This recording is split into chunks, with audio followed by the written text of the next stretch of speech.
राहुल भट्ट की मौत से परिवार पर टूटा दुखों का पहाड़। एबीपी न्यूज से बात करते हुए रोने लगे राहुल भट्ट के माता पिता। कहा, आतंकियों ने नाम पूछकर राहुल को मारी गोली। परिवार ने लगाई न्याय की गुहार।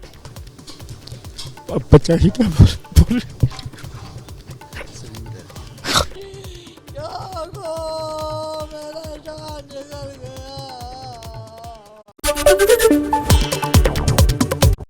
मृतक राहुल भट्ट की पत्नी का रो रो कर बुरा हाल। हत्या से 10 मिनट पहले हुई बात का जिक्र किया। कहा, नौकरी छोड़ने के लिए कहा था। मैंने इसको बोला था तो नौकरी छोड़ दे, हमें नौकरी नहीं चाहिए थी हमें नौकरी, अब यहाँ पे ही खुश थे। आपको लग रहा है सारे आपके साथ हैं, आप अकेले नहीं हो? अकेली तो भैया मैं रह ही गई हूँ, मेरे साथ ही सबसे कोई नहीं है, मेरा वही था बस।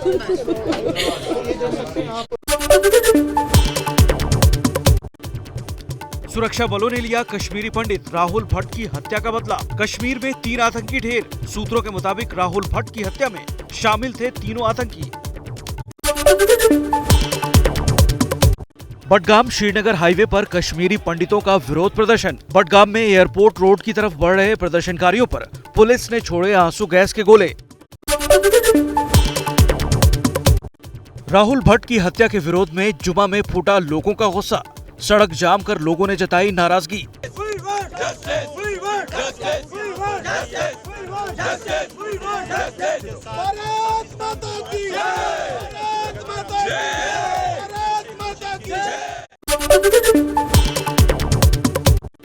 कश्मीरी पंडित राहुल भट्ट की हत्या के बाद पूरे कश्मीर में तनाव का माहौल। राहुल प्रवासियों के लिए शुरू किए गए विशेष रोजगार पैकेज के तहत तैनात थे। बडगाम के आतंकियों ने तहसील दफ्तर में घुसकर मारी गोली। कश्मीर टाइगर्स नाम के आतंकी संगठन ने ली जिम्मेदारी। राहुल भट्ट की हत्या के बाद गुस्साए 350 कश्मीरी पंडितों ने उपराज्यपाल को इस्तीफा भेजा। सुरक्षा की चिंता को लेकर उपराज्यपाल को इस्तीफा दिया। कश्मीरी पंडित राहुल भट्ट की हत्या पर पीडीपी अध्यक्ष महबूबा मुफ्ती का बयान। कहा, हमें एकता दिखाने की जरूरत ताकि सरकार मुसलमानों को बदनाम न कर सके। हम इकट्ठे रहने वाले लोग हैं, एक सेक्युलर स्टेट है, पूरे मुल्क को मैसेज दे ताकि मुल्क में जो इस वक्त सरकार है उनको मुसलमानों को बदनाम करने का मौका न मिले। उपराज्यपाल मनोज सिन्हा ने आतंकी हमले की निंदा की। कहा, हमले में शामिल लोगों को नहीं बख्शेंगे। नेशनल कॉन्फ्रेंस के नेता उमर अब्दुल्ला ने भी हमले की निंदा की। बारामूला में राहुल भट्ट की हत्या के विरोध में कश्मीरी पंडितों का प्रदर्शन।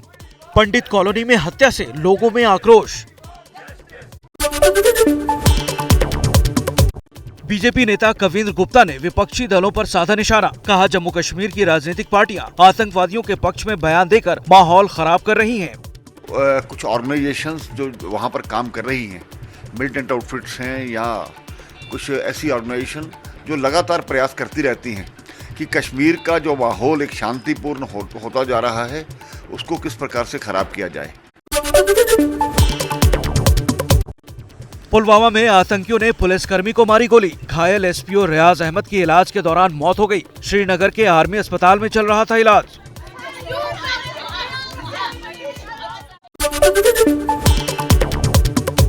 पुलवामा में पुलिस लाइन में शहीद पुलिसकर्मियों को दी गई श्रद्धांजलि। डीआईजी, एसएसपी समेत कई बड़े अधिकारियों ने दी आखिरी विदाई।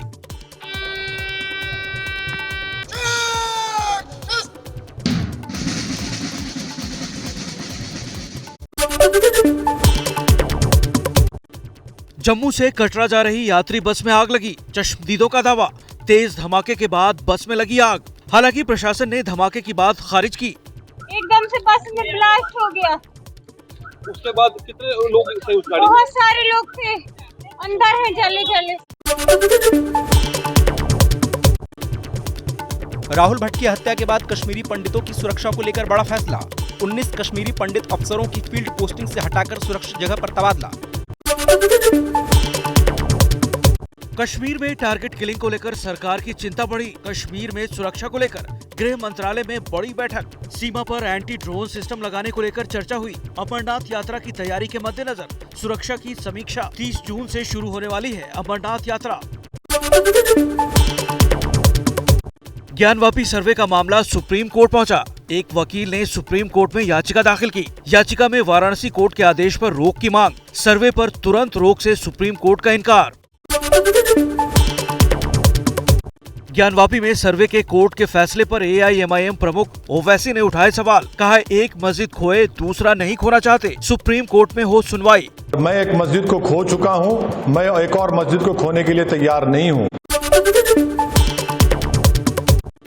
वाराणसी की ज्ञानवापी मस्जिद में कल से शुरू होगा सर्वे। इंतजामिया मस्जिद कमेटी ने हर तरह की मदद का भरोसा दिया। 17 मई को कोर्ट में सौंपनी है रिपोर्ट। ज्ञानवापी में 5 दिन में पूरा करना है सर्वे का काम। कोर्ट ने कहा, मस्जिद के अंदर हर जगह का सर्वे होगा। तहखाने में भी जाएगी टीम। ताला ना खुले तो तोड़कर वीडियोग्राफी करें। बाधा डालने पर कार्रवाई के आदेश। सर्वे विवाद के बीच आज ज्ञानवापी मस्जिद में जुमे की नमाज अदा की गई। मस्जिद और काशी विश्वनाथ मंदिर के बाहर सुरक्षा के कड़े इंतजाम किए गए। राजस्थान के उदयपुर में आज से कांग्रेस का चिंतन शिविर शुरू। विधानसभा चुनाव में मिली हार और आगे की रणनीति पर चर्चा। सोनिया गांधी समेत कई बड़े नेता शामिल। It is both a chintan about national issues and a meaningful Atma Chintan about our party organization. Congress की चिंतन शिविर में सोनिया गांधी का बीजेपी पर निशाना। कहा, बीजेपी देश को बांट रही है, नफरत फैलाई जा रही है। केंद्रीय एजेंसियों को लेकर भी साधा निशाना। Using our society's age-old pluralities to divide us and subverting the carefully nurtured idea of unity in diversity. Udaipur में कांग्रेस के चिंतन शिविर से पहले फिर सामने आई पार्टी की अंदरूनी लड़ाई। होटल के बाहर लगाए गए सचिन पायलट के पोस्टर को उतारा गया, समर्थक नाराज। आम आदमी पार्टी ने गुजरात में शुरू की विधानसभा चुनाव की तैयारी। 15 मई से 182 विधानसभा में परिवर्तन यात्रा निकालेगी आम आदमी पार्टी। चुनावी साल में मिशन हिमाचल में जुटी बीजेपी। चुनाव प्रचार के लिए कुल्लू पहुंचे बीजेपी अध्यक्ष JP नड्डा। CM जयराम ठाकुर समेत कई बड़े नेता मौजूद रहे।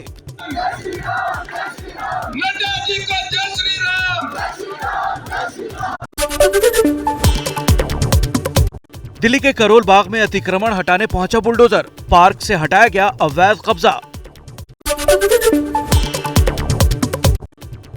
दिल्ली के करोल बाग इलाके में चल रहे बुलडोजर को लेकर लोगों में गुस्सा। कहा, MCD ने सामान हटाने तक का समय नहीं दिया। वो बोल के गया कि खाली करना, ये सब भी कोई टाइम नहीं दिया। आया डायरेक्ट सब मशीन लगाया, MCD का बड़ा ऑफिसर आया, उसने उठा के लिया। दिल्ली के मुंडका इलाके की एक फैक्ट्री में लगी भीषण आग। हादसे में एक महिला की मौत। दमकल की 24 गाड़ियां आग बुझाने में जुटी। आग लगने की वजह स्पष्ट नहीं। 2 दिन के वाराणसी दौरे पर पहुंचे CM योगी। साधु संतों के साथ जंगमबाड़ी मठ में कार्यक्रम में हिस्सा लिया। ज्ञानवापी सर्वे पर छिड़े विवाद के बीच CM के वाराणसी पहुंचने पर सुरक्षा बढ़ाई गई। यूपी के मदरसों में राष्ट्रगान अनिवार्य किया गया। सुबह क्लास से पहले दुआओं के साथ राष्ट्रगान भी होगा। यूपी मदरसा शिक्षा बोर्ड परिषद ने जारी किया आदेश। मध्य प्रदेश में मदरसों में राष्ट्रगान कराए जाने के सवाल पर बीजेपी नेता विष्णु दत्त का बयान। कहा, राष्ट्रगान को अनिवार्य करना स्वागत योग्य फैसला। मध्य प्रदेश के पंचायत चुनाव में OBC आरक्षण पर शिवराज सरकार ने सुप्रीम कोर्ट में दायर की संशोधन अर्जी याचिका। कोर्ट ने बिना आरक्षण के पंचायत चुनाव का आदेश दिया था। मामले पर 17 मई को सुनवाई। ग्लोबल कोरोना समिट में PM मोदी ने कहा, WHO में सुधार की जरूरत। विश्व व्यापार संगठन के नियम भी लचीले होने चाहिए। हमने सबसे बड़ा टीकाकरण अभियान चलाया। केदारनाथ में दर्शनों के लिए पहुंचे श्रद्धालुओं की सुरक्षा और नियंत्रण के लिए मंदिर के बाहर ITBP जवानों की तैनाती। भारी संख्या में पहुंच रहे हैं लोग, इसलिए की गई तैनाती। देशवासियों को नहीं मिल रही गर्मी से राहत। यूपी के मुरादाबाद में तपती गर्मी से लोग परेशान। निवेशकों का पैसा नहीं लौटाने के मामले पर सहारा प्रमुख सुब्रत राय की मुश्किलें बढ़ी। पटना हाईकोर्ट ने गिरफ्तारी का वारंट जारी किया। मामले की अगली सुनवाई 16 मई को। नीट पीजी की परीक्षा को स्थगित करने की याचिका सुप्रीम कोर्ट से खारिज। कोर्ट ने कहा, एडमिशन में देरी से अस्पतालों का काम प्रभावित होगा। 21 मई को ही होगी नीट की पीजी की परीक्षा। दिल्ली से सटे फरीदाबाद में बेटे ने मां बाप की हत्या की। नशे का आदी था आरोपी बेटा जीतू। हत्या के बाद से आरोपी फरार। यूपी के सहारनपुर में अवैध हथियार बनाने वाली फैक्ट्री का भांडाफोड़। भारी मात्रा में हथियार बरामद। यूपी के मुरादाबाद में लव जिहाद का मामला सामने आया। आशु खान नाम का शख्स आशु शर्मा बताकर हिंदू युवती को प्रेम जाल में फंसाया। युवती का दावा, धर्म परिवर्तन नहीं करने पर युवक ने दी धमकी। दिल्ली से सटे ग्रेटर नोएडा में दबंगों की गुंडई। बीती रात 5 से 6 लोगों ने एक युवक को दौड़ा कर पीटा। लाठी डंडों से युवक की बेरहमी से की गई पिटाई। शराबबंदी वाले बिहार में पकड़ी गई 3000 लीटर शराब। कैमूर जिले में जनरेटर के बहाने ट्रक में छिपाकर अलग अलग जगहों पर की जा रही थी सप्लाई।